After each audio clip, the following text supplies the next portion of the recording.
Disclaimer: இந்த வீடியோவில் வரும் தகவல்கள் முழுக்க கல்வி ரீதியாக உருவாக்கப்பட்டுள்ளது மற்றும் எந்த ஒரு பங்குகளையும் பரிந்துரை செய்வது கிடையாது. ஹலோ ஃப்ரெண்ட்ஸ், இந்த வீடியோவில் ஒரு சில இண்டெக்ஸஸுடைய டெக்னிக்கல் மூமெண்ட்டை பற்றி பார்க்கலாம். அதில் ஃபஸ்ட் நம்ம நிஃப்டியை பார்க்கும்போது நம்மளுக்கு நிஃப்டி மட்டும் கிடையாது, மற்ற எல்லா இண்டெக்ஸுமே லாஸ்ட் ஒரு 2 டேஸாகவே நமக்கு நல்ல ஒரு அப் மூடு போயிருக்கு. நேற்றுக்கு நான் வந்து பார்த்தீங்கன்னா ஸ்டாக் அனலைசிஸ் தான் பண்ணியிருந்தேன். ஸோ நான் இண்டெக்ஸ் அனலைசிஸ் பண்ணல. ஸோ அப்படி நம்ம செக் பண்ணி பார்க்கும்போது இந்த மாதிரி 2 நாட்கள் மேலே போயிருச்சு அப்படின்னா மார்க்கெட் இங்கேருந்து ரிவர்சல் ஆகிருமா அப்படிங்கிற ஒரு தாட் கண்டிப்பாக எல்லாருக்குமே வரும். ஸோ அந்த தாட்டை ஃபஸ்ட்டு கிளியர் பண்ணிவிட்டு அதுக்கப்புறம் நம்ம ரெகுலராக டிஸ்கஸ் பண்ணக்கூடிய லெவல்ஸ்குள்ளே போகலாம். ஸோ இதில் நம்ம வந்து பார்க்கும்போது இந்த வாரத்துக்கான கேண்டிலுடைய ஓப்பனிங் எக்ஸாக்டாக நமக்கு ஆல்ரெடி வீக்லி சார்ட்டில் ஒரு கேப் இந்த இடத்துல இருக்குது. அந்த கேப்னுடைய லெவலில் தான் எக்ஸாக்டாக டச் பண்ணிவிட்டு அங்கேருந்து வந்து பார்த்தீங்கன்னா அங்கே தான் ஓப்பன் ஆச்சு. அங்கேருந்து கொஞ்சம் கீழே போயிட்டு அந்த கேப் ஃபில்லப் ஆயிருச்சு. அதுக்கப்புறம் ஒரு நல்ல பவுன்ஸ் பேக்காக கொடுத்துருக்கு. இப்போ இங்கிருந்த எல்லா கேப்ஸுமே நமக்கு ஃபில்லப் ஆயிடுச்சுன்னு கேட்டிங்க அப்படின்னா டே சார்ட்டில் பார்க்கும்போது கண்டிப்பாக இந்த இடத்துல நமக்கு கேப் ஸ்டில் இருக்குது. பட் வீக்லி சார்ட்டில் இருந்த ஒரே ஒரு கேப் நமக்கு வந்து பார்த்தீங்கன்னா இப்போதைக்கு ஃபில்லப் ஆயிருச்சு. அப்போது நம்மளுக்கு மார்க்கெட் ரிவர்சல் ஆயிரும் அப்படிங்கிற தாட்டுக்குள்ளே கண்டிப்பாக வரக்கூடாது. என்ன காரணம்னு கேட்டிங்கன்னா போன வாரத்துக்கான கேண்டில் வந்து ஒரு ரெட் கேண்டில், ஒரு லாங் லெக்டு டோஜின்னு சொல்லலாம். ஸோ அந்த ஒரு கன்சர்வேஷனில் பார்க்கும்போது அந்த லாங் லெக்டு டோஜியினுடைய அட்லீஸ்ட் ஆஃப் பர்சன்டேஜாவது நமக்கு கிராஸ் பண்ணி 50% நமக்கு கிராஸ் பண்ணி மேலே க்ளோசிங் வைக்குது அப்படின்னா ஓரளவுக்கு ஒரு பாசிட்டிவான ஒரு கேண்டில் நமக்கு வந்து இந்த வாரம் பதிவு பண்ணிருக்கு அப்படின்னு நம்மளால சொல்ல முடியும். பட் அப்படி நமக்கு பண்ணாலும் கூட அடுத்ததாக நமக்கு இங்கெல்லாம் ரெசிஸ்டன்ஸ் இருக்குது. பட் அப்போ அந்த கேண்டிலுடைய லெவல்ஸ் பார்க்கும்போது அதனுடைய ஹை வந்து பார்த்தீங்கன்னா 23,862, லோ வந்து பார்த்தீங்கன்னா 22,930. அப்படி நம்ம வச்சு பார்க்கும்போது கிட்டத்தட்ட நமக்கு வந்து பார்த்தீங்கன்னா ஒரு 930 பாயிண்ட் ரேஞ்ச் வந்து பார்த்தீங்கன்னா போன வாரம் நமக்கு மூவ் ஆயிருக்கு. அந்த 930 பாயிண்ட்னுடைய எக்ஸாக்ட் ஆஃப்னு பார்க்கும்போது ஒரு 465 பாயிண்ட்ஸ் வருது. அந்த 465 பாயிண்ட்ஸை போன வாரத்துக்கான கேண்டில் லோலேருந்து நம்ம வந்து ஃபிக்ஸ் பண்ணி பார்க்குறோம் அப்படின்னா கிட்டத்தட்ட வந்து நம்மளுக்கு வரக்கூடிய லெவல் அப்படிங்கிறது 23,400 அந்த ரேஞ்சுக்கு நேராக தான் வந்திருக்கு. ஸோ நம்மளுக்கு இந்த வாரத்துக்கான ஹை நீங்கள் பார்க்குறீங்க அப்படின்னா இந்த வாரத்துக்கான ஹை வச்சு பார்க்கும்போது 23,465. பட் நம்மளுக்கு அந்த நம்ம டிஸ்கஸ் பண்ண மாதிரி அந்த 50% லெவலுக்கு கொஞ்சம் மேலே போயிருந்தாலும் ஃபைனலாக க்ளோசிங் அப்படிங்கிறது அந்த லெவலுக்கு கீழே தான் வச்சிருக்கு. அப்போ அதர் மீன்ஸ் போன வாரத்துக்கான 50% கூட நம்மளால் இந்த வாரத்தில் கிராஸ் பண்ணி முடிக்கல. ஸோ அதனால் நம்ம டேரெக்டாக எடுத்த உடனே நம்ம வந்து பார்த்தீங்கன்னா மார்க்கெட் ரிவர்சல் ஆயிடுச்சு அப்படிங்கிற தாட்டுக்குள்ளே கொண்டு வர முடியாது. பட் நல்ல ஒரு ஃபாலோ கொடுத்து நல்ல ஒரு வீக்லி சார்ட் இருந்த ஒரு கேப்பை ஃபில்அப் பண்ணியிருக்கு. நம்மளுக்கு அடுத்ததாக ரெசிஸ்டன்ஸ் எல்லாமே இருக்குது. நான் சொல்கிறது டெக்னிக்கல் பேஸ் பண்ணி பார்த்தீங்கன்னா இந்த ட்ரெண்டுக்குள்ளேயாவது அட்லீஸ்ட் நமக்கு போகணும். அப்படி போச்சு அப்படின்னா தான் நம்ம ஒரு ரிவர்சல் நம்மளால் வந்து பார்த்தீங்கன்னா அந்த இடத்துல ஃபீல் பண்ண முடியும். தட் மீன்ஸ் இந்த சேனலுடைய ஆப்போசிட் ரீச் ஆகும். தென் பாட்டம் நடந்தது எல்லாமே லிக்விடிட்டி ஸ்வீப்பாக நடந்துட்டு நம்மளுக்கு வந்து பார்த்தீங்கன்னா மார்க்கெட் ஆப்போசிட்டில் நல்ல ஒரு மூவ் கொடுக்கறதுக்கும் பாசிபிலிட்டிஸ் இருக்குது. பட் அதுக்கு நம்மளுக்கு இந்த சேனலுக்குள்ளேயாவது அட்லீஸ்ட் என்ட்ரு ஆகணும். இப்போ நம்ம பார்த்துட்டு இருக்கிறது ஒரு கேண்டில் பேஸ் பண்ணி நம்மளால் ஏதாவது ரிவர்சலில் ஃபைண்ட் அவுட் பண்ண முடியுமா அப்படின்னு பார்த்துட்டு இருக்கோம். இதை நம்ம டே சார்ட்டுக்கு அப்படியே வந்து பார்த்தீங்கன்னா சேஞ்ச் பண்ணிக்கலாம். சேஞ்ச் பண்ணி பார்க்கும்பொழுது இங்கே நம்ம சொன்ன மாதிரி கிட்டத்தட்ட வந்து பார்த்தீங்கன்னா இந்த second gap, so second gap இந்த கேண்டில், அதாவது 9th ஏப்ரல் கேண்டிலுக்கும் லாஸ்ட் இயர் சொல்கிறேன் 9th ஏப்ரலுக்கும் 11th ஏப்ரலுக்கும் இன்பிட்வீன் ஒரு கேப் இருக்குது. அந்த கேப் வந்து பார்த்தீங்கன்னா இந்த கேண்டில் நம்மளுக்கு ஃபில்லப் ஆயிடுச்சு. பட் அதுக்கு கீழேயும் இன்னொரு கேப் இருக்குது. அந்த கேப் வந்து பார்த்தீங்கன்னா 7th ஏப்ரல் கேண்டிலுக்கும் 8th ஏப்ரல் கேண்டிலுக்கும் இன்பிட்வீனில் இருக்குது. அந்த கேப் நம்மளுக்கு இப்போ வரைக்கும் ஃபில்லப் ஆகலை. ஸோ அதனால் அந்த லாஸ்ட் கேப்பையும் ஃபில்லப் பண்ணிருச்சு அப்படின்னா நம்மளுக்கு ஓரளவுக்கு வந்து பார்த்தீங்கன்னா ஒரு பாசிட்டிவ் மூவ் எதிர்பார்க்கலாம். அடுத்ததாக வந்து பார்த்தீங்கன்னா இங்கே இருக்கக்கூடிய இடத்துல நம்ம வந்து ஒரு ட்ரெண்ட் லைன் ட்ராப் பண்ண முடியுமான்னு ட்ரை பண்ணி பார்க்கலாம். ஸோ கிட்டத்தட்ட வந்து பார்த்தீங்கன்னா இன்னைக்கான ஹை வந்து நம்மளுக்கு இந்த 11th மார்ச் கேண்டிலுடைய ஹையையும் அண்ட் 18th மார்ச் கேண்டிலுடைய ஹையையும் கனெக்ட் பண்ணோம் அப்படின்னா இன்னைக்கான ஹை நம்மளுக்கு மீட் ஆகுது. ஸோ நம்ம ஆல்ரெடி டிஸ்கஸ் பண்ண மாதிரி போன வாரத்துக்கான எக்ஸாக்ட் மிட் லெவலில் இன்னைக்கான கேண்டில் நமக்கு ரீச் பண்ணியிருக்கு. அண்ட் ஆல்சோ லைட்டாக ரிஜெக்ஷனும் நமக்கு நடந்திருக்கு. ஒரு 100 பாயிண்ட்ஸ் அப்படிங்கிற மாதிரி நமக்கு ரிஜெக்ஷன் நடந்திருக்கு. ஸோ அந்த கணக்குப்படி பார்க்கும்போது நம்மளுக்கு வந்து பார்த்தீங்கன்னா நாளைக்கு ஒரு இறக்கம் வரலாம். ஏன்னா நம்மளுக்கு இப்போ தான் வந்து பார்த்தீங்கன்னா இந்த ட்ரெண்ட் லைனை பேஸ் பண்ணி 3வது டைம் நம்மளுக்கு டச் பண்ண போயிருக்கு. ஸோ அந்த கணக்குப்படி பார்க்கும்போது நம்மளுக்கு அந்த மாதிரி நடக்கிறதுக்கும் சான்சஸ் இருக்குது. பார்க்கலாம் அப்படி நடக்குதா இல்லையா அப்படின்ட்டு. பட் நம்மளுக்கு நாளைக்கு வந்து பார்த்தீங்கன்னா மார்க்கெட் லீவ் நினைக்கிறேன். ஸோ அதனால் வந்து பார்த்தீங்கன்னா நாளைக்கு நம்மளால் மார்க்கெட் டிஸ்கஷன் எதுவும் பண்ண முடியாது. மேபி ஏதாவது ஸ்டாக் டிஸ்கஷன் பண்ணலாமா அப்படிங்கிறத நான் வந்து பார்த்தீங்கன்னா ஒரு முடிவு பண்ணிட்டு சொல்கிறேன். அடுத்ததான் நம்ம டிஸ்கஸ் பண்ண மாதிரி இந்த இடத்துல வந்து பார்த்தீங்கன்னா அடுத்த கட்ட ரெசிஸ்டன்ஸ் இந்த இடங்கள்ல எல்லாமே இருக்குது. அடுத்ததான் சென்செக்ஸ் பார்க்கும்பொழுது ஸோ கிட்டத்தட்ட இதுலேயும் அதே ஒரு மூவ்மெண்ட் தான். பட் இதில் நம்ம என்னென்னா ஆல்ரெடி ஒரு ட்ரெண்ட் லைனை மார்க் பண்ணியிருந்தோம். அந்த ட்ரெண்ட் லைனை வந்து பார்த்தீங்கன்னா எக்ஸாக்டாக ரீடெஸ்ட் பண்ணியிருக்கு அப்படின்னு இந்த இடத்துல சொல்ல முடியும். அதாவது இன்னைக்கான கேண்டில் வந்து பார்த்தீங்கன்னா அந்த ட்ரெண்ட் லைனை ரீடெஸ்ட் பண்ணியிருக்கு அப்படிங்கிற மாதிரி தான் தெரியுது. அண்ட் ஆல்சோ வந்து பார்த்தீங்கன்னா அதில் நம்ம நிஃப்டியில் எப்படி ஒரு ட்ரெண்ட் லைன் மார்க் பண்ணோமோ சிமிலர் அதே மாதிரி இங்கேயும் ஒரு ட்ரெண்ட் லைன் மார்க் பண்ணுறோம் அப்படின்னா எக்ஸாக்டாக நம்மளுக்கு அது ரெஸ்டாரண்ட்டாக ரீச் பண்ணியிருக்கு அப்படிங்கிற மாதிரி தான் தெரியுது. ஸோ அப்படி பார்க்கும்போது இங்கேயும் நம்மளுக்கு ஒரு ரிஜெக்ஷன் மேபி வரலாம். பட் இதில் நமக்கு வந்து பார்த்தீங்கன்னா 3rd டைம் டச் பண்ணியிருக்கிறதுனால இதை பிரேக் அவுட் டேரெக்டாகவே பண்ணிருச்சு அப்படின்னு வச்சுக்கோங்களேன். நம்மளுக்கு வந்து பார்த்தீங்கன்னா ஒரு நாள் லீவ் இருக்கு நாளைக்கு.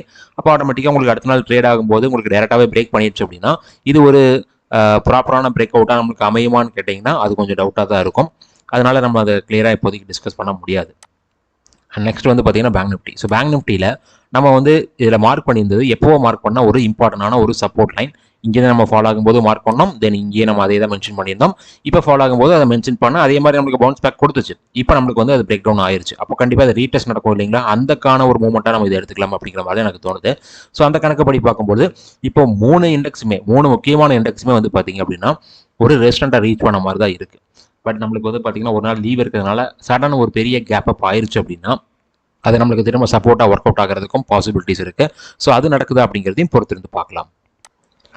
ஸோ இப்போ நம்மளுக்கு வந்து பார்த்தீங்கன்னா நேற்றுக்கு ஒரு பெரிய ஒரு பாசிட்டிவ்னஸ் வந்து பார்த்தீங்கன்னா மார்க்கெட்டில் கிரியேட் ஆயிருச்சு. என்னன்னு கேட்டிங்கன்னா ஒரு மிகப்பெரிய ஒரு கேப் அப் ஆகிற மாதிரி ஒரு சுச்சுவேஷன், கிட்டத்தட்ட ஒரு 1000 பாயிண்ட் கேப் அப் ஆகிற மாதிரி ஒரு சுச்சுவேஷன் கிரியேட் ஆச்சு. நிறைய சேனல்ஸ்லையும் வந்து பார்த்தீங்கன்னா அதை பற்றி டிஸ்கஸ் பண்ணியிருந்தாங்க. பட் சடனாக வந்து பார்த்தீங்கன்னா மார்க்கெட் ஓப்பன் ஆனது ஒரு 300 பாயிண்ட் அப்படிங்கிற ஒரு பாசிட்டிவ்ல தான் ஓப்பன் ஆகிட்டு நேற்றுக்கு பார்த்தீங்க அப்படின்னா எல்லாமே ஓப்பன் ஆனதுலேருந்து ஃபால் ஆகிட்டு கிட்டத்தட்ட அந்த கேப்புக்கு ரொம்ப ரொம்ப நீராக, அதாவது நேற்றுக்கு ஃபார்ம் ஆன கேப்புக்கு நீராக ஃபால் ஆகிட்டு அங்கேருந்தா ஒரு பாசிட்டிவ் கேண்டில் பதிவு பண்ணியிருக்கு. அப்போ கிட்டத்தட்ட வந்து பார்த்தீங்கன்னா அந்த கேப் நடந்ததுக்கான மூமெண்ட்டே இல்லாத மாதிரி போயிடுச்சு. ஸோ அப்போ என்ன நடக்குதுன்னு கேட்டிங்கன்னா மார்க்கெட்டில் ஒரு நியூஸ் வருது, அந்த நியூஸுக்காக ஒரு பாசிட்டிவாக ரியாக்ட் பண்ணாலும் அந்த நியூஸ் வந்து கன்ஃபார்மாக இல்லையா அப்படிங்கிறது நிறைய பேருக்கு தெரியாமல் இருக்கிறதுனால அண்ட் ஆல்சோ கன்ஃபார்ம் இல்லைங்கிற நியூஸும் பின்னாடியே வருது. ஸோ அந்த மாதிரிலாம் நடக்கிறதுனால தான் இந்த மாதிரி ஃப்ளக்சுவேஷன் நடந்துட்டு இருக்கு. பட் இப்போ வந்து பார்த்தீங்க அப்படின்னா அந்த வார் சுச்சுவேஷன் அதுதான் முக்கியமான காரணம். அந்த வார் சுச்சுவேஷன் நம்மளுக்கு இல்லை, வார் வந்து நம்மளுக்கு நிப்பாட்டிக்கலாம் அப்படிங்கிற மாதிரி ஒரு 3 நாட்களும் டிஸ்கஸ் பண்ணி முடிச்சிட்டாங்க அப்படின்னா அதுக்கு வந்து கன்ஃபார்ம் ஆகிற பட்சத்தில் மட்டும் ஒரு மிகப்பெரிய கேப் அப் ஆகும். அந்த கேப் அப் வந்து பார்த்தீங்கன்னா சஸ்டெயின் ஆகிறதுக்கும் சான்சஸ் நிறைய பேருக்கு. ஏன்னா மார்க்கெட் இப்போ நம்மளுக்கு ஃபால் ஆனது அந்த ஒரு நியூஸ்னால மட்டும்தான். ஸோ கண்டிப்பாக இந்த நியூஸ் நம்மளுக்கு வந்து பார்த்தீங்கன்னா இல்லாமல் போகும் பட்சத்தில் ஆட்டோமேட்டிக்காக மார்க்கெட் ஒரு பெரிய மூவாக கொடுக்கறதுக்கான பாசிபிலிட்டிஸ், பெரிய மூவ்னு சொல்கிறது அகைன் எங்கேருந்து ஃபாலோ ஆச்சோ அந்த ஹை கூட நம்மளுக்கு போகிறதுக்கும் சான்சஸ் இருக்குது. அண்ட் அந்த ஹை நம்மளுக்கு இப்போ வரக்கூடிய நாட்களில் பிரேக் ஆச்சு அப்படின்னா அது தாராளமாக நம்முடைய மார்க்கெட்டை அடுத்த லெவலுக்கு கொண்டு போகிறதுக்கும் சான்சஸ் நிறையவே இருக்குன்னு நான் ஃபீல் பண்ணுறேன். ஏன்னா இதுக்கு முன்னாடி நம்ம வந்து பார்த்தீங்கன்னா அந்த ஹை பிரேக் ஆகும்போது நான் ஒரு பெரிய மூவ் கிடைக்காதுன்னு சொல்லிட்டு இருந்தேன் இல்லைங்களா, அந்த பெரிய மூவ் இப்போ அதே சொல்கிறேன், பெரிய மூவ் வராது, அது மீன்ஸ் கண்டினியூஸாக ஏறதுக்கான ஒரு மூவ் வராது. பட் மார்க்கெட் ஒரு ஹையர் லெவல்ஸில் நம்மளுக்கு நிற்கிறதுக்கான வாய்ப்புகள் கொஞ்சம் நிறைய இருக்குன்னு நான் ஃபீல் பண்ணுறேன் இப்போ இருக்கிற சுச்சுவேஷனில். அது கண்டிப்பாக அதுக்கு வந்து பார்த்தீங்கன்னா அந்த வார் நியூஸ் இல்லாமல் போகணும், அது நடக்கணும். அப்படி நடந்தால் மட்டும் தான் நம்மளுக்கு வந்து பார்த்தீங்கன்னா அந்த மாதிரி நடக்கும். அண்ட் அடுத்ததாக வந்து பார்த்தீங்கன்னா ஐடி. ஸோ ஐடியை பொறுத்த வரைக்கும் 2 கேண்டிலுமே பாசிட்டிவான கேண்டில் தான், ஒரு பெரிய மூவ் கிடையாது. இன்றைக்கி வந்து ஜஸ்ட் ஒரு 0.08% தான். இப்போ நம்மளுக்கு இந்த ட்ரெண்ட்லைன் வந்து பார்த்தீங்கன்னா ரெஸ்டண்ட்டாக ஒர்க் அவுட் ஆகும். அடுத்ததாக இந்த ரேஞ்ச் நம்மளுக்கு ஒரு க்ரூஷியல் ரெஸ்டண்ட்டாக இருக்கும்னு சொல்லியிருக்கேன். ஸோ அதெல்லாம் நடக்குதுங்கிறதையும் பொறுத்திருந்து பார்க்கலாம். அண்ட் வந்து பார்த்தீங்கன்னா ஆட்டோ நம்மளுக்கு திரும்பவும் அந்த ரேஞ்சை நம்மளுக்கு டச் பண்ணிட்டு ஒரு பவுன்ஸ் பேக்கை கொடுத்துருக்கு. இது நம்மளுக்கு டபுள் பாட்டமாக மாறுமான்னு பார்க்கணும். டபுள் பாட்டமாக மாறுது அப்படின்னா கண்டிப்பாக இந்த கேண்டிலுடைய ஹையஸ்ட் ப்ரைஸை நம்மளுக்கு வந்து பார்த்தீங்கன்னா பிரேக் பண்ணணும். அப்படி பிரேக் பண்ணுச்சு அப்படின்னா அது நம்மளுக்கு டபுள் பாட்டம் பிரேக் அவுட்டாக அமையும். அதை பிரேக் பண்ணி ஒரு க்ளோசிங் வைக்கட்டும். அதுக்கப்புறம் நம்ம வந்து பார்த்தீங்கன்னா தாராளமாக நல்ல ஒரு அப் மூவாக இந்த இடத்துல எதிர்பார்க்கலாம். அதுவும் வந்து பார்த்தீங்கன்னா இந்த ப்ரீவியஸ் ஸ்விங் ஹை வரைக்கும் தான். அண்ட் ஆல்சோ அதுக்கு மேலே போகணும் அப்படின்னா கண்டிப்பாக இந்த வார் சுச்சுவேஷன்ஸ் நம்மளுக்கு இல்லாமல் போகணும். அடுத்ததாக வந்து பார்த்தீங்கன்னா ஃபார்மா. ஸோ ஃபார்மா எங்கேருந்து பவுன்ஸ் பேக் ஆயிருக்குன்னு பார்த்தீங்கன்னா நம்ம என்னைக்கோ மார்க் பண்ண அதே ஒரு டிமாண்ட் ஜோன் தான். ஏன்னா நம்மளுக்கு வந்து பார்த்தீங்கன்னா இது டிமாண்ட் ஜோன், இது நம்மளுக்கு சப்ளை ஜோன். ஸோ ரெண்டுக்கும் ரேஞ்சுக்குள்ளே தான் நம்மளுக்கு இப்போதைக்கு ட்ராவல் ஆகிட்டு இருக்கு. அதே மாதிரி வந்து பார்த்தீங்கன்னா நம்மளுக்கு நேற்றுக்கும் நம்மளுக்கு டச் பண்ணுச்சு, முந்தானத்தும் அதனுடைய லோவாக டச் பண்ணுச்சு. முந்தானத்து நான் வீடியோ கொடுக்கும்போது எக்ஸாக்டாக வந்து பார்த்தீங்கன்னா லோயஸ்ட் லெவலில் க்ளோசிங் வச்சிருந்துச்சு, பட் பிரேக் பண்ணல அப்படிங்கிறது சொல்லியிருந்தேன். அதே மாதிரி வந்து பார்த்தீங்கன்னா உங்களுக்கு அங்கிருந்து ஒரு பவுன்ஸ் பேக்கை கொடுத்துருக்கு. இப்போ நம்மளுக்கு இந்த ரெஸ்டன்ட் லெவலுக்கு திரும்ப கிட்டத்தட்ட வந்து பார்த்தீங்கன்னா நமக்கு நியராக வந்துருச்சு. இதுக்குள்ளே ஒரு இருக்கக்கூடிய ஸ்விங்கே வந்து பார்த்தீங்கன்னா ஒரு 1.5% இருக்கும்னு நினைக்கிறேன். ஸோ அந்த ஒரு மூமெண்ட் வந்து நம்மளுக்கு எந்த அளவுக்கு வந்து பார்த்தீங்கன்னா ஒரு ரிட்டர்னை கொடுக்கும் அப்படிங்கிறத நம்ம தான் சொல்லி ஆகணும். பட் வந்து பார்த்தீங்கன்னா இதில் நமக்கு பீஸ் ஆப்ஷன்ஸ்லாம் இருக்குது. ஸோ அந்த மாதிரி பீஸ் பார்க்கும்போது அதில் நம்மளுக்கு எந்த வித பெரிய ரிஸ்கினஸும் இல்லை அப்படிங்கிறதுனால வந்து பார்த்தீங்கன்னா கண்டிப்பாக இந்த ஸ்விங் நம்மளுக்கு நல்ல ஒரு மூமெண்ட்டாக அந்த இடத்துல நம்ம கொடுத்துக்கிட்டு தான் இருக்கும். ஜஸ்ட் 1%, 2% எப்படி நம்ம நினைக்கலாம். பட் வந்து பார்த்தீங்கன்னா ஒரு ஹியூஜ் கேபிட்டல் இருக்கவங்களுக்கு அந்த 2% அப்படிங்கிறது வந்து பார்த்தீங்கன்னா ஒரு மிகப்பெரிய ரிட்டர்னாக இருக்கும். அடுத்ததாக வந்து பார்த்தீங்கன்னா எஃப்எம்சிஜி. ஸோ எஃப்எம்சிஜி எங்கேருந்து நம்மளுக்கு வந்து பார்த்தீங்கன்னா பவுன்ஸ் பேக் கொடுத்துருக்குன்னு பாருங்கள். நம்மளோட மார்க் பண்ண ஒரு க்ரீன் லைன், இதை நம்ம ஒரு க்ரூஷியல் சப்போர்ட்னு சொல்லியிருந்தோம். அது நம்மளுக்கு ஆக்சுவலாக ஆல்ரெடி பிரேக் ஆயிருந்துச்சு. பட் இது எல்லாமே வந்து பார்த்தீங்கன்னா கன்சிடர் பண்ணுறதுக்கான ஒரு லெவல் அப்படிங்கிற ஒரு தாட்டில் தான் நான் வந்து பார்த்தீங்கன்னா க்ரீன் கலரில் மார்க் பண்ணியிருந்தேன். அங்கேருந்து நம்மளுக்கு வந்து பார்த்தீங்கன்னா ஒரு பவுன்ஸ் பேக் கொடுத்துருக்கு. ஒருவேளை அதை நம்மளுக்கு பிரேக் பண்ணுச்சுன்னா இந்த ப்ளூ கலர் லைன் நம்மளுக்கு ரீச் ஆகலாம்னு சொல்லியிருந்தேன். பட் அது நம்ம லைன் ரீச் ஆகலை. நீ அடுத்ததாக இங்கே நம்மளுக்கு பவுன்ஸ் பேக் நடக்குது அப்படின்னா இந்த ரேஞ்சஸ் எல்லாம் நம்மளுக்கு வந்து பார்த்தீங்கன்னா ரெசிஸ்டண்ட்டாக ஒர்க் அவுட் ஆகிறதுக்கான சான்சஸ் நிறையவே இருக்குது. அடுத்ததான் நெக்ஸ்ட் 50. ஸோ நெக்ஸ்ட் 50 நல்ல ஒரு ஃபால், கிட்டத்தட்ட நம்ம அடுத்து மார்க் பண்ண ஒரு நல்ல ஒரு சப்போர்ட் ஏரியாவை வந்து பார்த்தீங்கன்னா டச் பண்ணலை. அதுக்கு முன்னாடி நம்மளுக்கு பவுன்ஸ் பேக் ஆகுது. பட் இங்கே பவுன்ஸ் பேக் வந்து பார்த்தீங்க அப்படின்னா இந்த ரெட் லைன் வரைக்கும் நம்மளுக்கு மேபி வரலாம். மேபி தான் சொல்கிறேன், ஏன்னா நம்மளுக்கு வந்து பார்த்தீங்கன்னா மற்ற இண்டெக்ஸ் எல்லாமே வந்து ஆல்ரெடி ரெஸ்டண்ட்டாக ரீச் பண்ணியிருக்கு. அப்படி பார்க்கும்போது இங்கே ஒரு சின்ன ஒரு மூவ் நம்மளுக்கு வர்றதுக்கான பாசிபிலிட்டிஸ் இருக்குது அப்படிங்கிற மாதிரி இண்டிகேட் ஆகுது. அந்த ரெட் லைன் தான் நம்மளுக்கான க்ரூஷியல் ரெசிஸ்டன்ட். ஸோ அதை நம்மளுக்கு பிரேக் பண்ணுச்சு அப்படின்னா ஒரு ஃபர்தர் மூவ் எதிர்பார்க்கலாம். இதை நம்ம வேணால் கலர் கூட சேஞ்ச் பண்ணிக்கலாம். ஏன்னா நமக்கு இப்போ ரெஸ்டன்ட் வந்து பார்த்தீங்கன்னா ப்ளூ கலரில் மாற்றிட்டோம். நம்ம வந்து எதுக்காக ரெட்டாக மாற்றினோம்னா இதை பிரேக் பண்ணால் நல்ல ஒரு ஃபால் இருக்குன்னு சொன்னோம். அதே மாதிரி நடந்துருச்சு. இப்போ நம்மளுக்கு அதை பிரேக் பண்ணால் அது ஒரு ரெசிஸ்டன்ட். ஸோ அதனால் அதை நம்ம வந்து பார்த்தீங்கன்னா ப்ளூ கலரில் மாற்றிட்டோம். அடுத்ததான் வந்து பார்த்தீங்கன்னா பிஎஸ்யூ. ஸோ பிஎஸ்யூ எந்த இடம் வந்தால் அட்ராக்டிவாக இருக்குன்னு நான் சொன்னானுங்கிறது எல்லாருக்குமே தெரியும். இந்த ஹையில் இருக்கும்போது நான் டிஸ்கஸ் பண்ணிக்கிட்டே தான் இருந்தேன். இந்த ரேஞ்ச், அந்த ரேஞ்சினுடைய பாட்டம் பிரேக் ஆச்சு அப்படின்னா தான் அடுத்த கட்ட லெவல் சொன்னேன். எக்ஸாக்டாக நம்ம டிஸ்கஸ் பண்ணும்போது லாஸ்ட் இண்டெக்ஸ் அனாலிசிஸ் வீடியோ கொடுக்கும்போது அந்த ரேஞ்சினுடைய பாட்டம் தான் க்ளோசிங் வச்சிருந்துச்சு. எக்ஸாக்ட் பாட்டம், ஒரு சின்ன டிஃபரன்ஸ் கூட நடக்கல. அங்கேருந்து வந்து பார்த்தீங்கன்னா ஒரு பவுன்ஸ் பேக் இப்போதைக்கு நம்மளுடைய மார்க்கெட் கொடுத்துருக்கு. ஸ்டில் நம்ம அந்த ரேஞ்சினுடைய பாட்டம் பிரேக் ஆச்சு அப்படின்னா ஒரு டவுன்ஃபால் எதிர்பார்க்கலாம். அண்ட் கரண்ட்டாக வந்து பார்த்தீங்கன்னா இந்த ட்ரெண்ட் லைன்ஸ் நம்மளுக்கான ரெசிஸ்டண்ட்டாக ஒர்க் அவுட் ஆகும். ஸோ அதையும் நம்ம வந்து பார்த்தீங்கன்னா சூஸ் பண்ணிக்கலாம். And mid cap, so mid கேப்பை பொறுத்த வரைக்கும் இங்கே நம்மளுக்கு இந்த சப்போர்ட் பிரேக் ஆன மாதிரி இண்டிகேட் ஆச்சு. திரும்ப ஒரு பவுன்ஸ் பேக் கொடுத்துருக்கு. இப்போ நம்மளுக்கு வந்து பார்த்தீங்கன்னா இங்கேயும் நல்லா பாருங்கள், இந்த ரெட் லைன் நம்மளுக்கு ரீச் பண்ணிச்சு. இது நம்ம வந்து பார்த்தீங்கன்னா இதுக்கு டாப் லெவலில் இருக்கும்போது ஒரு க்ரூஷியல் சப்போர்ட்டாக டிஸ்கஸ் பண்ணோம். அது பிரேக் பண்ணால் ஒரு ஃபால் இருக்கும்னு சொல்லி அடுத்த 2 லெவல்ஸும் மார்க் பண்ணோம். ஃபர்ஸ்ட் லெவல் ரீச் ஆயிருச்சு அண்ட் செகண்ட் லெவல் ரீச் ஆகிறதுக்கு முன்னாடி ஒரு பவுன்ஸ் பேக் கொடுத்துருக்கு. அப்படி பார்க்கும்போது திரும்பவும் நம்மளுக்கு இது வந்து பார்த்தீங்கன்னா ஒரு ரெசிஸ்டண்ட்டாக ஒர்க் அவுட் ஆகிறதுக்கான சான்சஸ் இருக்குது அப்படிங்கிற மாதிரி தான் எனக்கு ஃபீல் ஆகுது. இது கிட்டத்தட்ட வந்து பார்த்தீங்கன்னா எல்லா இண்டெக்ஸ்லையுமே நியர்லி ஒரு எக்ஸ்பேண்டிங் ட்ரையாங்கிள் ஸ்ட்ரக்சர் இருக்கோ அப்படிங்கிற மாதிரி தான் ஒரு மூவ்மெண்ட் கொடுத்துட்ருக்குன்னு நினைக்கிறேன். இது இப்போ இந்த பாட்டம்லாம் கனெக்ட் பண்ணி பார்த்தீங்க அப்படின்னா எல்லாமே நம்மளுக்கு மேட்ச் ஆகுது. ஸோ இது ஒரு சேனல் மாதிரியோ இல்லை ஒரு எக்ஸ்பேண்டிங் ட்ரையாங்கிள் மாதிரியோ தான் நம்மளுக்கு வந்து பார்த்தீங்கன்னா எல்லா இண்டெக்ஸுமே இருக்குன்னு நான் நினைக்கிறேன். அண்ட் அடுத்ததான் ஸ்மால் கேப், இங்கேயும் அதே ஒரு ஸ்ட்ரக்சர் தான். ஸோ எல்லாத்தையுமே வந்து பார்த்தீங்கன்னா சிமிலர் ஸ்ட்ரக்சர். பட் இங்கே வந்து பார்த்தீங்கன்னா ஒரு பிரேக் அவுட் நடந்துருச்சோ அப்படிங்கிற மாதிரி தான் ஒரு மூவ்மெண்ட் கொடுத்துருக்கு. ஸோ இந்த மூமெண்ட்டை வச்சு பார்க்கும் பொழுது நம்மளுக்கு ஆல்ரெடி வந்து 3 டச் பாயிண்ட் கொடுத்துருச்சு. 4th டைம் நம்மளுக்கு பிரேக் ஆன மாதிரி ஒரு இண்டிகேஷனை கொடுத்துருக்கு. ஸோ அப்படி பார்க்கும்போது இந்த பிரேக் அவுட் நம்மளுக்கு இது அடுத்த கட்டமாக இருக்கக்கூடிய ரெஸ்டாரண்ட் அப்படிங்கிற இடம் வந்து பார்த்தீங்கன்னா இந்த ட்ரெண்ட் லைன் தான் இது வரைக்கும் கொண்டு போகுதா அப்படிங்கிறத பொறுத்திருந்து பார்க்கலாம். அதுக்கப்புறம் வந்து பார்த்தீங்கன்னா இங்கே இன்னொரு ட்ரெண்ட் லைன் நம்மளுக்கு கிராஸ் ஆகுது. ஸோ ரெண்டுமே கிராஸ் ஆகக்கூடிய இடம் கண்டிப்பாக ஒரு க்ரூஷியலான ரெஸ்டாரண்ட்டாக இருக்கும். ஸோ அதனால் இதை நம்ம சூஸ் பண்ணிக்கலாம். டோட்டல் மார்க்கெட் இண்டெக்ஸ் இங்கே நம்ம டிஸ்கஸ் பண்ண சப்போர்ட் நம்மளுக்கு இந்த ரெட் லைனை பிரேக் பண்ணால் இந்த சப்போர்ட் வரும்னு சொன்னோம். அந்த சப்போர்ட்டும் பிரேக் ஆகிற மாதிரி ஒரு இண்டிகேஷனை கொடுத்துருந்துச்சு நம்ம ஃபைனலாக டிஸ்கஸ் பண்ணும்போது. பட் நம்ம எதிர்பார்த்த லெவல் ரீச் ஆனதுக்கப்புறம் அங்கேருந்து 2 நாட்களாக ஒரு பவுன்ஸ் பேக் அப்படிங்கிறது நமக்கு இப்போதைக்கு நடந்திருக்கு. இங்கேயும் அதே மாதிரி ஒரு ஸ்ட்ரக்சர் தான் நமக்கு இப்போதைக்கு ஃபார்ம் ஆயிருக்கு. ஸோ பார்க்கலாம் இதெல்லாம் நமக்கு வந்து பார்த்தீங்கன்னா மார்க்கெட் அடுத்த லெவலுக்கு கொண்டு போகுது அப்படின்ட்டு. அண்ட் அடுத்ததாக வந்து பார்த்தீங்கன்னா மைக்ரோ கேப், இதில் நம்ம ஆல்ரெடி வந்து பார்த்தீங்கன்னா இந்த சப்போர்ட் பிரேக் ஆகும்போது அடுத்த சப்போர்ட் ரீச் பண்ணோம். எக்ஸாக்டாக ரீச் பண்ணுச்சு. அண்ட் எக்ஸாக்டாக ரீச் பண்ணது மட்டும் கிடையாது, இங்கிருந்து வந்து பார்த்தீங்க அப்படின்னா ஒரு பவுன்ஸ் பேக்கை கொடுத்துட்டு இன்னைக்கான ஹை வந்து பாருங்க, நம்ம ஆல்ரெடி இங்கேருந்து ஃபாலோ ஆகும்போது ஒரு சப்போர்ட் மார்க் பண்ண இடத்த இன்னைக்கு ரெசிஸ்டண்டாக எடுத்திருக்கு. ஸோ அப்போ இங்கேயும் ஒரு ரெசிஸ்டண்டாக ரீச் பண்ணிருச்சு. ஸோ அப்போ நம்ம மோஸ்ட் ஆஃப் தி இண்டெக்ஸ் வந்து பார்த்தீங்கன்னா ஒரு ரெசிஸ்டன்ட் கிட்ட தான் இருக்குது அப்படிங்கிறது நமக்கு தெரியறதுனால நம்மளுக்கு ஃப்ரைடே வரக்கூடிய மார்க்கெட் ஒருவேளை நல்ல ஒரு கேப்பப் ஆச்சு அப்படின்னா ஒரு அப் மூவ் எதிர்பார்க்கலாம். இல்லைன்னா வந்து அட்லீஸ்ட் அங்கே ஹோல்டாக ஆகும். பட் இதே லெவலில் ஓப்பன் ஆச்சு அப்படின்னா நமக்கு ஒரு இறக்கம் வர்றதுக்கான வாய்ப்புகள் இருக்குது அப்படிங்கிற மாதிரி தான் இண்டிகேட் ஆகுது. இல்லைன்னா கேப் டவுன் கூட நடக்கலாம். ஏன்னா கேப் டவுன் வந்து பார்த்தீங்கன்னா நமக்கு ரெஸ்டாரண்ட் ரீச் பண்ணிருச்சுன்னா கேப் டவுன் நடக்கிற சிச்சுவேஷன்ஸ் நிறையவே இருக்கிறதுனால அது கூட நமக்கு நடக்கலாம் அப்படிங்கிற மாதிரி தான் ஃபீல் ஆகுது. அடுத்ததாக வந்து பார்த்தீங்கன்னா டவ் ஜோன்ஸ். ஸோ டவ் ஜோன்ஸை பொறுத்த வரைக்கும் நம்ம எதிர்பார்த்த மாதிரி ஒரு ஷார்ப்பான ஃபால், இங்கே நம்ம வந்து பார்த்தீங்கன்னா ஒரு ஷார்ப்பான ஃபால் இந்த ரெட் லைனை பிரேக் பண்ணால் நடக்கும்னு சொன்னோம். கிளியராக வந்து பாருங்கள் கண்டினியூஸான ஃபால் ஆகிட்டு நம்ம டிஸ்கஸ் பண்ண சப்போர்ட்டுக்கு ரொம்ப நியராக வந்துருச்சு. கிட்டத்தட்ட சப்போர்ட் ஃபர்ஸ்ட் லெவல் நமக்கு ரீச் அப்படிங்கிற மாதிரியே சொல்லிக்கலாம். ஏன்னா வந்து பார்த்தீங்கன்னா நான் ஆல்ரெடி டிஸ்கஸ் பண்ணும்போது இந்த இடத்துல ஒரு டச் பாயிண்ட் இருக்குது அப்படின்னு நான் சொன்னேன். அந்த டச் பாயிண்ட் எக்ஸாக்டாக நமக்கு ரீச் ஆயிருச்சு. ஸோ திரும்ப கூட நமக்கு இந்த கிரீன் லைன் ரீச் ஆகலாம்.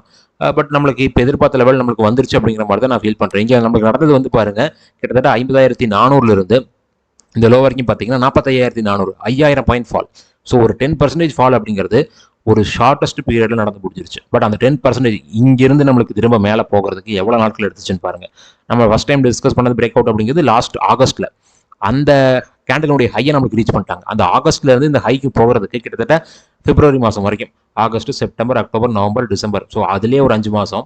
அதுக்கப்புறம் பார்த்தீங்கன்னா ஜனவரி, பிப்ரவரி. ஸோ கிட்டத்தட்ட ஒரு 7 மாதம் டைம் எடுத்து அந்த லெவலில் ரீச் பண்ணுச்சு. பட் வித்தின் ஒரு ஃபியூ டேஸில் ஒரு 10 to 15 டேஸ்ன்னு சொல்லலாம். ஸோ 15 டேஸுக்குள்ளே அந்த 10% அந்த 7 மாதமும் நடந்த மூவ் அப்படியே காணாமல் போயிடுச்சு. அதுதான் நான் சொல்கிறது. இது நம்மளுக்கு வந்து பார்த்தீங்கன்னா வீக்னஸ் இருக்குங்கிறத நான் வந்து பார்த்தீங்கன்னா இங்கே இருக்கக்கூடிய ஒவ்வொரு மூவ்லையும் சொல்லிக்கிட்டே தான் இருந்தேன். கிளியராக நமக்கு இப்போதைக்கு நடந்திருக்கு. அடுத்ததாக வந்து பார்த்தீங்கன்னா நாஸ்டாக். ஸோ நாஸ்டாக் நம்மளுக்கு ஆல்ரெடி ஒரு சப்போர்ட்டை பிரேக் பண்ணிருச்சு. நேற்றுக்கு போனது கிட்டத்தட்ட ரீடெஸ்ட் மாதிரி தான் இருந்துச்சு. இப்போ இன்றைக்கி நம்மளுக்கு திரும்பவும் இறங்கியிருக்கு. ஒருவேளை இந்த ரெட் லைனுடைய லோ பிரேக் ஆச்சு அப்படின்னா இங்கேயும் ஒரு ஷார்ட் ஃபால் அட்லீஸ்ட் இந்த கிரீன் லைன் வரைக்கும் நமக்கு நடக்கிறதுக்கான சான்சஸ் நிறைய இருக்குது. இதுக்கு முன்னாடி பாருங்கள் இந்த ஒரு கன்சல்டேஷனுக்குள்ள மூவ்மெண்ட் கொடுக்கும்போது ஒரு ஸ்லோவான மூவ்மெண்ட்டே தான் கொடுத்துட்டு இருந்துச்சு. நம்மளுக்கு ஷார்ப்பான ஃபால் வரல. பட் இந்த ரெட் லைன் பிரேக், இந்த ரெட் கேண்டலுடைய லோ பிரேக் ஆச்சு அப்படின்னு வச்சுக்கோங்களேன், கண்டிப்பாக ஒரு ஷார்ப்பான ஃபால் நம்மளுக்கு வர்றதுக்கான சான்சஸ் இருக்குது. அடுத்ததாக வந்து பார்த்தீங்கன்னா S&P 500. இங்கேயும் அதே மாதிரி தான் நம்மளுக்கு ஆல்ரெடி இந்த ரெட் லைனை பிரேக் பண்ணி நம்ம எதிர்பார்த்த ஃபர்ஸ்ட் லெவல் ரீச் ஆயிடுச்சு. இல்லை செகண்ட் லெவல் அண்ட் தேர்ட் லெவலில் ரீச் ஆகுதுன்னு பார்க்கலாம். அது நம்மளுக்கு ரீச் ஆகிறதுக்கு இந்த ரெட் கேண்டில் 20th மார்ச் கேண்டிலுடைய லோ நம்மளுக்கு பிரேக் ஆகணும். அடுத்ததாக வந்து பார்த்தீங்கன்னா கோல்டு. ஸோ கோல்டு வந்து நம்மளுக்கு டிஸ்கஸ் பண்ணேன். அதாவது இந்த க்ரீன் லைனுடைய ஒர்க்கெல்லாம் நமக்கு இங்கேருந்து ஃபாலோ ஆகும்போதே முடிஞ்சது. இதெல்லாம் ரிமூவ் பண்ணிடலாம். அதே மாதிரி இதையும் நம்ம வேணால் இதை நம்ம ரெஸ்டண்ட்டாக இப்போதைக்கு சூஸ் பண்ணிக்கலாம். அதுக்காக அது இருக்கட்டும். இங்கேருந்து நம்மளுக்கு வந்து பார்த்தீங்கன்னா இந்த கன்சல்டேஷனுக்குள்ளே போகும்போது இதனுடைய எந்த சைட் பிரேக் ஆகுதோ அந்த சைட் மூவ் ஆகும்னு சொன்னோம். அதே மாதிரி இந்த இடத்துக்கிட்ட இருக்கும்போது நம்ம இதை ஒரு ரெஸ்டாரண்ட்டாக டிஸ்கஸ் பண்ணோம். நம்ம எக்ஸாக்டாக அந்த ரெஸ்டாரண்ட் தான் நமக்கு ஃபாலோ ஆயிருக்கு. அண்ட் இந்த கன்சல்டேஷனுக்குள்ளே இருக்கும்போது அது நமக்கு எந்த சைட் பிரேக் ஆகுதோ அந்த சைட் மூவ் ஆகும்னு சொன்னோம். அப்படி பார்க்கும்போது நம்மளுக்கு பாட்டம் சைட் பிரேக் ஆச்சுன்னா அதே கிரீன் லைனையும் தென் இந்த ரேஞ்ச் ஒரு க்ரூஷியல் சப்போர்ட்னு சொல்லியிருந்தேன். அந்த ரேஞ்ச் நமக்கு 2 நாளைக்கு முன்னாடி ரீச் ஆச்சு. 2 நாளைக்கு முன்னாடி வீடியோவில் நான் சொல்லியிருந்தேன். நான் டிஸ்கஸ் பண்ணும்போது எக்ஸாக்டாக அந்த கன்சல்டேஷனுடைய இந்த இடத்துல இந்த லெவலில் தான் நம்மளுக்கு வந்து மூவ்மெண்ட் கொடுத்துட்டு இருந்துச்சு. இப்போ பார்த்தீங்க அப்படின்னா அங்கேருந்து நல்ல ஒரு அப் மூவ் கொடுத்துருக்கு. ஸோ கிட்டத்தட்ட வந்து பார்த்தீங்கன்னா அந்த ரேஞ்சினுடைய பாட்டம்ல இருந்து இன்னைக்கான அப் ஹை வரைக்கும் பார்த்தீங்கன்னா 9.7% வித்தின் 2 டேஸில் கோல்டில் கிடைக்கிறது அப்படிங்கிறது வந்து பார்த்தீங்கன்னா அது வந்து ஒரு ஹிமாலயன் ரிட்டர்ன் தான் சொல்லணும். ஏன்னா கோல்டை பொறுத்த வரைக்கும் நீங்கள் வந்து ஒரு 2023க்கு முன்னாடி நீங்கள் பார்த்துருந்தீங்க அப்படின்னா ஒரு வருஷத்துலேயே வந்து பார்த்தீங்கன்னா 5 to 8% ரிட்டர்ன் கிடைக்கும். அந்த மாதிரி தான் கோல்டு இது வரைக்கும் மூவ் ஆகிட்டு இருந்துச்சு. பட் வித்தின் 2 டேஸில் நம்ம எதிர்பார்த்த லெவலில் இருந்து எக்ஸாக்டாக வித்தின் 2 டேஸில் 9.7% அப்படிங்கிறது ஒரு ஹியூஜ் ரிட்டர்ன் அப்படிங்கிற மாதிரி தான் நம்ம எதிர்பார்க்கணும். அடுத்ததான் சில்வர். ஸோ சில்வர் திரும்பவும் நம்மளுக்கு வந்து பார்த்தீங்கன்னா அந்த கன்சல்டேஷனுக்குள்ளே வந்திருக்கு. பட் நம்மளுக்கு இதில் வந்து பார்த்தீங்கன்னா ஃபர்ஸ்ட் டே அந்த நம்மளுக்கு ஆக்சுவலாக அந்த சப்போர்ட்டை பிரேக் டவுன் பண்ணதுக்கப்புறம் ரெட் கேண்டில் க்ளோசிங் வைக்கல நம்ம எதிர்பார்த்த அடுத்த சப்போர்ட் அப்படிங்கிற இடத்த வந்து பார்த்தீங்கன்னா நியர்லி ரீச் பண்ணியிருக்கு. பட் அந்த சப்போர்ட்டுக்கு முன்னாடி ஒரு ரவுண்ட் ஆஃப் நம்பர் இருக்குது, ஒரு 6 டிஜிட் ரவுண்ட் ஆஃப் நம்பர். அந்த 6 டிஜிட் ரவுண்ட் ஆஃப் நம்பரை எக்ஸாக்டாக டச் பண்ணிட்டு அங்கேருந்து பவுன்ஸ் பேக் ஆயிருக்கு.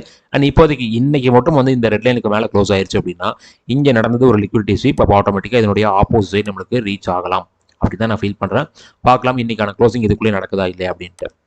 அடுத்ததாக க்ரூட். ஸோ க்ரூடை பொறுத்த வரைக்கும் இப்போதைக்கு ஒரு டவுன்ஃபால் இண்டிகேட் ஆயிருக்கு அப்படிங்கிற மாதிரி எனக்கு தோணுது. ஏன்னா நம்மளுக்கு 2 நாளைக்கு முன்னாடி ஃபார்ம் ஆன கேண்டலினுடைய லெவல்ஸ் வச்சு பார்க்கும்போது கிட்டத்தட்ட இங்கேருந்து ஒரு அப்மூவ் போயிட்டு அந்த அப்மூவ் ஸ்ட்ரகிள் ஆகிட்டு அதுக்கப்புறம் அதனுடைய பாட்டம் நம்மளுக்கு பிரேக் ஆன மாதிரி இருக்குது. ஸோ அப்படி பார்க்கும்போது இப்போதைக்கு நம்மளுக்கு வந்து பார்த்தீங்கன்னா திரும்பவும் க்ரூட் இந்த ரேஞ்சுக்குள்ளே வரலாம் அப்படிங்கிற மாதிரி எனக்கு இண்டிகேட் ஆகுது.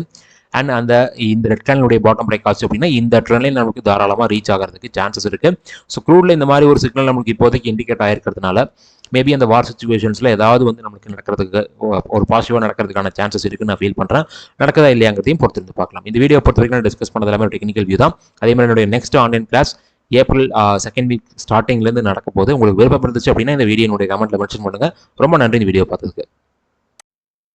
இந்த வீடியோவோட டிஸ்கிரிப்ஷனில் Angel One Zerodha demat account open பண்ணுறதுக்கான லிங்க் கொடுத்துருக்கேன். அதை யூஸ் பண்ணி உங்களுடைய யூடியூப் சேனல் சப்போர்ட் பண்ணுங்கள். அட் த சேம் டைம் இந்த வீடியோவை லைக் பண்ணுங்கள், ஷேர் பண்ணுங்கள், அண்ட் ஆல்சோ நம்ம யூடியூப் சேனலுக்கு சப்ஸ்கிரைப் பண்ணுங்கள். ரொம்ப நன்றி.